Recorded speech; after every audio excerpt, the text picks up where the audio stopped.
BTS को खुशामदीद कहा और बताया कि वो होस्ट ने स्टोन के कवर पर वापस आए हैं।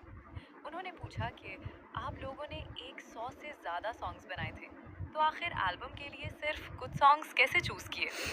आरएम का जवाब। आरएम ने बताया, हमारे दरमियान बहुत आर्ग्यूमेंट्स हुए। कभी कोई मेंबर किसी सॉन्ग के लिए बहुत स्ट्रांगली कहता था कि यही एल्बम में होना चाहिए। बहुत डिबेट्स हुई, इतनी ज़्यादा कि अब मुझे सब याद भी नहीं। मतलब बीटीएस ने एल्बम बनाने में बहुत मेहनत की और हर सॉन्ग केयरफुली सेलेक्ट किया। होस्ट का दूसरा सवाल, क्या ऐसा हुआ कि अगर दूसरे सॉन्ग्स चूज होते तो एल्बम बिल्कुल डिफरेंट बन जाता?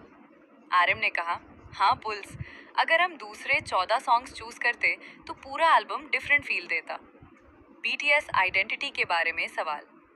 होस्ट ने पूछा, बटर, डायनामाइट और परमिशन टू डांस के बाद आप सब सोच रहे थे कि बीटीएस आगे क्या करेगा? आरएम का जवाब। आरएम ने कहा, मिलिट्री के बाद सबका एक ही ख्याल था कि हम सब कोरिया से आए हैं, यही हमारी रूट्स हैं।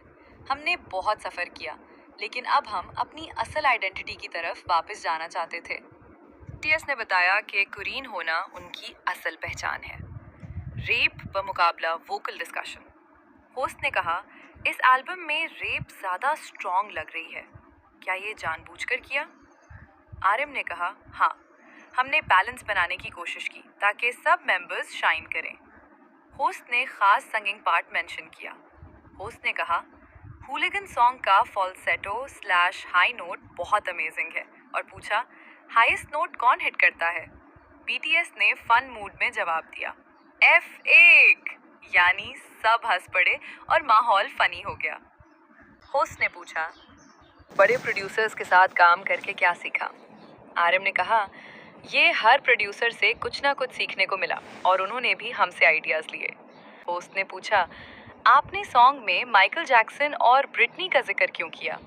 आरएम ने कहा, क्योंकि वो दोनों आइकॉन्स हैं, दुनिया में हर कोई उन्हें जानता है।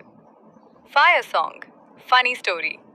आरएम ने बताया, अमेरिकन प्रोड्यूसर्स हर वक्त कहते थे, that's fire bro, that's fire man.